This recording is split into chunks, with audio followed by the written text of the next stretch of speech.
So this is the chronology of Zora Neale Hurston's life. I find it fascinating. She was born on January 7th in Nostaluga, Macon County, Alabama, to Lucy Ann Potts and John Hurston. In 1894 to 1895, moves to Eatonville, Florida, an all-black town 5 miles north of Orlando, that she identifies proudly as the first Negro community in America to be incorporated. 1904, after her mother's death, finally disperses and Hurston is sent to school in Jacksonville.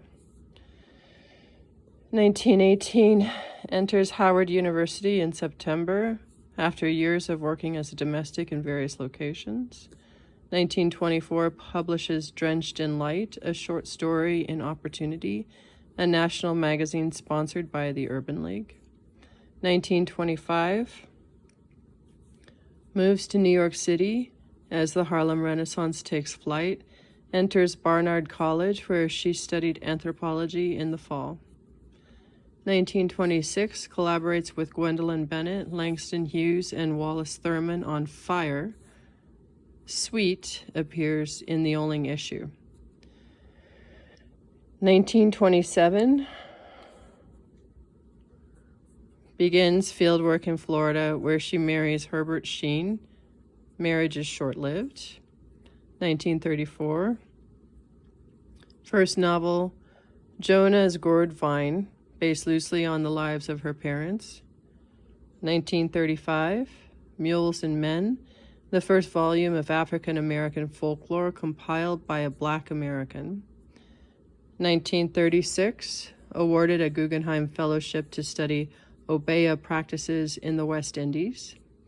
1937, her masterpiece, Their Eyes Were Watching God, a novel that charts a Black woman's journey to selfhood, garners positive reviews with the notable exception of Alan Locke and Richard Wright.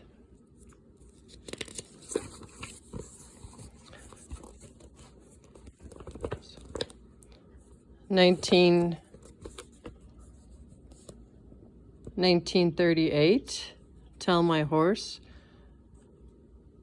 a volume based on fieldwork in Jamaica and Haiti. 1939, Moses, Man of the Mountain, used the Old Testament to allegorize the history of Black Americans, marries Albert Price. Marriage is short-lived. 1942, the memoir Dust Tracks on a Road mentions neither marriage and is generally evasive about the facts of Hurston's life. 1942 to 1948, becomes a frequent contributor to mainstream magazines such as American Mercury and Saturday Evening Post.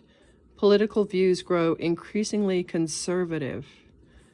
1948, publishes Seraph on the Swanee, a novel whose characters are all white, is thoroughly demoralized when she is indicted on a false morals charge.